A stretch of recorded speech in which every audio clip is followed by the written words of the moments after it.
The one thing about the Trayvon Martin case in this case is that 2 young men died before their prime. And I think that is why you'll continue to see gun rights folks say, we need to find a way to solve our gun, we have to have more gun control in this country to stop innocent deaths like this. The fact that we have guns in wide proliferation and the fact that Oklahoma is a, gun-friendly state, I mean, guns get in the wrong hands of the wrong people. That is why we need to have more gun control in this country.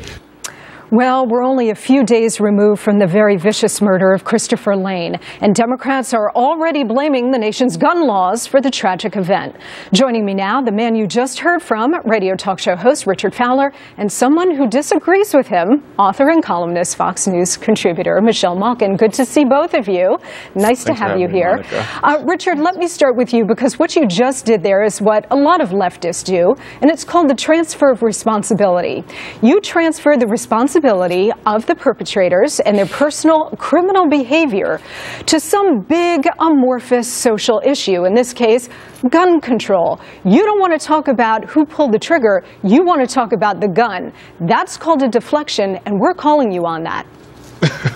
Well, Monica, I got to tell you, I think if there was no gun, they wouldn't be able to pull a trigger. I think the one thing that connects both the Trayvon Martin case and this case is the whole ideal of gun violence. If we could take the gun out of the violence and create real gun safety laws in this country, we would solve this problem. Hey, Richard, I think that's what we let me need to tell see. You something. I just did a segment with Mark Furman and Rod Wheeler. What we do know about this case is that this was premeditated, that they had posted on social media websites that they intended to go and pop off a person or two.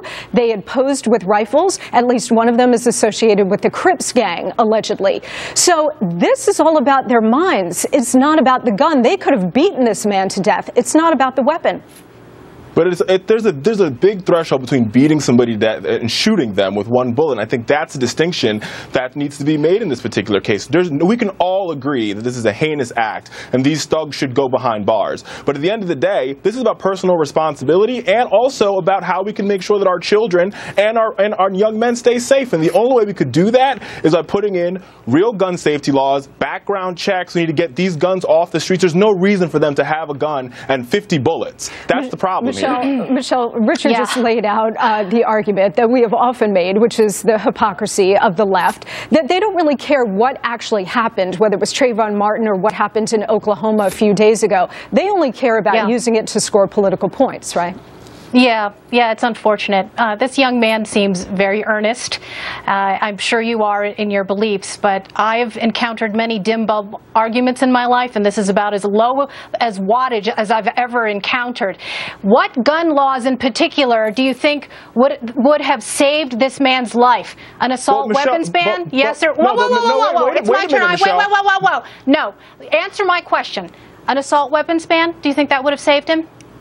Your question is a farce, and here's why your question is a farce. Why do 16-year-olds and 17-year-olds have access to a gun to begin with? The reason why you won't answer my question, 17-year-olds have a gun to begin with. The reason why you won't answer my question is because do you believe that a 16 or 17-year-old should have a gun? The weapon in question that killed Chris Lane was a .22 caliber pistol. But why should a 16 or 17-year-old have a .22 caliber gun? He shouldn't have had it to begin with. At all. And guess I agree. What? It's illegal and if there was more gun control and more gun safety, that would not happen. It is already illegal but wait a second, Michelle. Clearly the owners of this gun to murder anybody with any weapon. Period. Okay? Right. Why not, instead of talking about gun control, which, by the way, you really mean gun confiscation. No, I mean gun safety, Michelle. Let's be clear. Let's be honest. That you want to deflect from talking about the real issue here. It's on the table. There is a huge social media footprint already of these 3 suspects.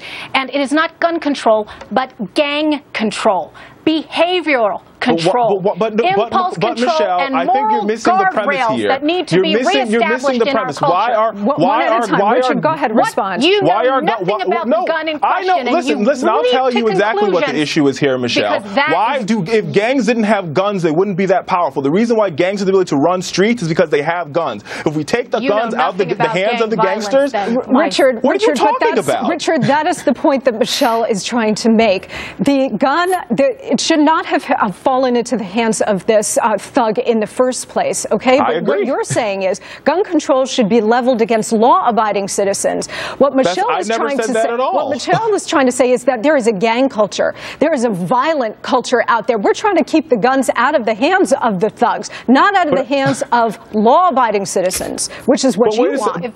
But wait a second, Monica. What I'm saying is if you go to a gun show 2 states over from Oklahoma and buy enough weapons to blow up the Taliban, there's a problem. When 16 and 17-year-olds can buy assault rifles, they can buy AK-47s, they can buy military-grade weapons, we have a serious problem in this country.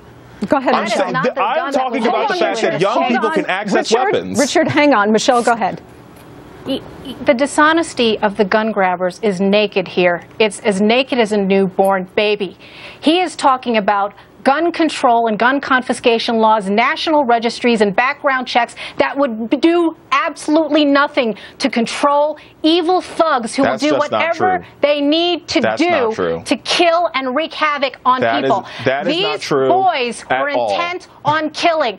It is absolutely true. You could be intent on killing, but if you don't have a gun to kill with, Richard, it doesn't matter if you're intent on killing somebody. If you're part of a gang, whatever your intent may be, it doesn't matter what the weapon is. They would have found a way to acquire any kind of weapon. Illegal alien gangs are using machetes. Listen, we can agree on that point. Latino gangs are wilding and mobbing people and using their bare fists. We can agree on that point, that if they wanted to kill him, they would kill him. But the fact that the gun allowed them to do it quicker, we got to get guns off the street. And that's why you see states in cities where they have gun control, you have less murders. It's just that simple. I appreciate your passion very much. You're totally wrong, Michelle. Thank you so much for being here. Richard, you too. Thank you.